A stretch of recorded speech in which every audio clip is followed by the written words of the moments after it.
Hello everyone, it's Yosef and welcome to Question of the Week.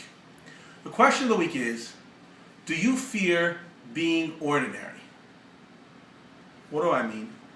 Are there things you will or will not do just because you want to stick out and you're afraid that maybe you're just being ordinary?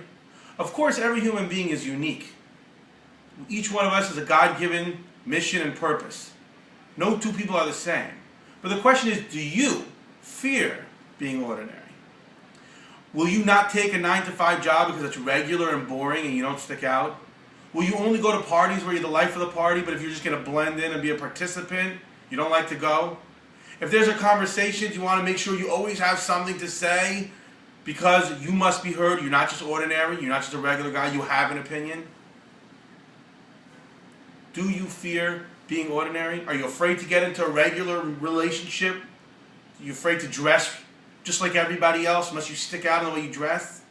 Do you fear being ordinary? Pharaoh, king of Egypt, he was afraid of being ordinary. He was afraid to follow in Hashem's ways and say, I acknowledge as a God, because then he wouldn't be himself a God. He couldn't consider himself and convince everyone else that he was a God if he acknowledged Hashem as the king of the world. He was afraid to be like everyone else. He was afraid to blend in. He wanted to be different. He was afraid that he might be ordinary. And therefore he couldn't accept Hashem is king of the world. Sometimes maybe we're afraid to be ordinary. We're scared that if we're religious, we're just being ordinary, if we're just following in Hashem's way.